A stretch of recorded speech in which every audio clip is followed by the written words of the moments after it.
they watched a Kane video I did when the Detroit started 1-7. And he said, well, do you feel like an idiot now?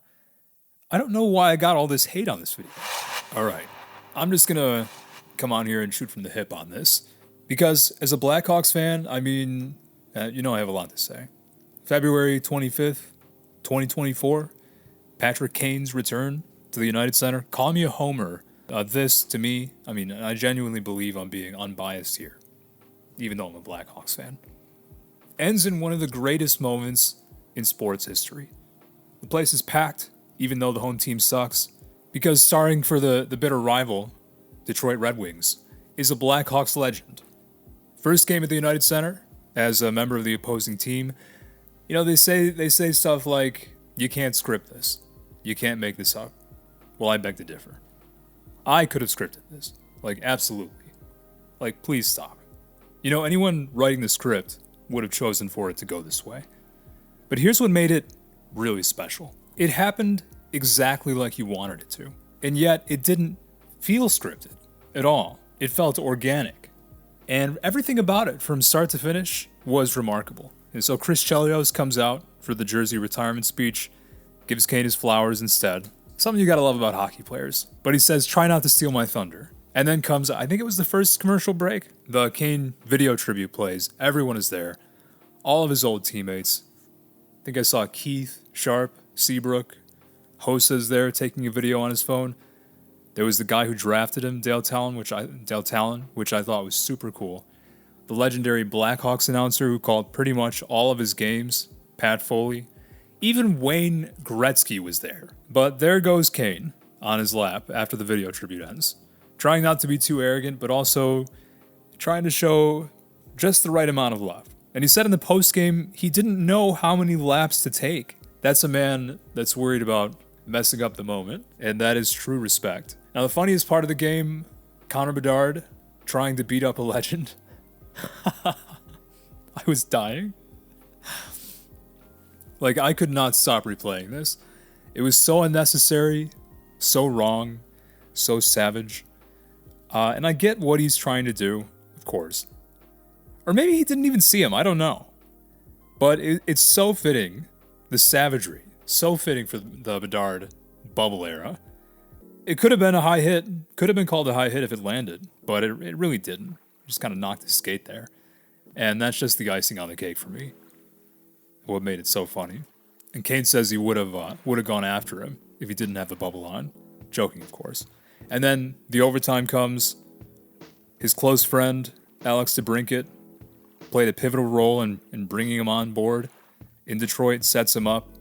He's kind of cherry picking, but it's okay because he's always been a master of it. The incredible call by Ken and Mick on Detroit TV. Patrick Kane in Chicago!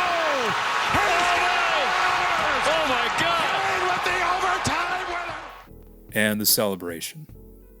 Just a classic Kane celebration. He's the master of celebrations. This celebration, it expresses so much. It somehow voices his frustration with management, his anger, his feelings of betrayal, while simultaneously showing love to the fans who adore him. And an opposing stadium cheering on the opposing player in victory. He deserved it. Should have never been traded. I said in a video late last year when he signed in Detroit, I said, why would you call it a rebuild, but then trade for Taylor Hall? So you'll bring Taylor Hall in, but you won't give Patrick Kane a call? But you know what? Kane got the last laugh. Blackhawks fans on the internet were upset. They're already calling Kane a Detroit legend. Detroit legend Patrick Kane. I think it's great. I think it's the most Patrick Kane thing I've ever heard. I love it. And then they follow that up with a huge win over Washington. The Capitals were chasing Detroit in the playoff race. Needed that win Tuesday night, February 27th.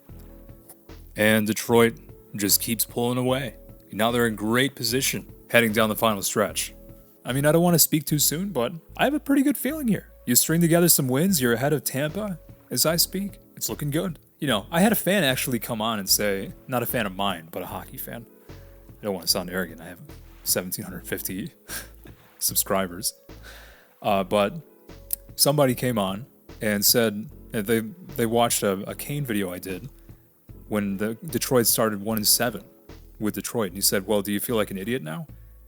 I don't know why I got all this hate on this video. Because the whole video, I was really just saying what was happening. What was happening was Detroit was on a serious slide. But I never said anything bad about Kane. I said he had 6 points at that point when I released that video. And the whole video, I was mostly playing him up and saying he could have 10 points by now. And he looks amazing. And I will go out on a limb and say this. I've said a lot of the stuff that I've gotten wrong. Sports are pretty unpredictable. Like I'm not an expert, okay?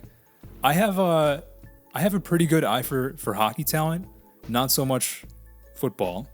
I like football, but hockey's where my passion is. I have a good track record in real life with my friends, calling players, like just eye test. What does this guy look like? What does he look like he can do? And with Kane, the first time that I saw some clips of him working out in the off season, long before he was healthy or signed anywhere, I texted my buddy, one of my best friends, and I told him, he looks really good. Like, he looks like the Kane I remember. And you know, what bothers me too is, it's like, I don't know where all this talk came from that he was washed up, because it didn't really, if you think about it, it didn't make sense. Look at his last game with the Blackhawks. Look what he did here. The greatest goal that never was. He put up, 45 points, even though he was injured? I think it was like 45 points. And then I think he led the Rangers in the playoffs in scoring too. Was he the same Kane? No. And I understand based on the history of the injury and all, but he looked pretty good to me. That's all I'm saying. And the guy asked it, do you feel like an idiot now? No. I said in this video, and I said in all my videos, you can watch every video I've done on Kane, I said he's going to come back and bite the Hawks in the ass. And he already has. And I even texted my dad before the game. You know he's going to score. You already know. And he did. So, what have I gotten wrong this year? I've gotten stuff wrong for sure. I said in the comment back, there's other stuff for me to feel like an idiot about. I thought Buffalo was going to make the playoffs. What else did I get wrong this year? New Jersey was my Stanley Cup pick. And that actually plays into this video. Because look at Detroit pulling away not just from Washington, but New Jersey's down there too. And they're pulling away from New Jersey as well. And things looking precarious for the Devils. But that's for another video. Bottom line is, I want the Wings to make the playoffs, even though I'm a Blackhawks fan. And I want to see what he can do in the playoffs. That's all for this video. If you enjoyed this, please do like, comment, and subscribe. You know I gotta say that. But otherwise, thanks for listening. I appreciate your support. And I'll catch you next time.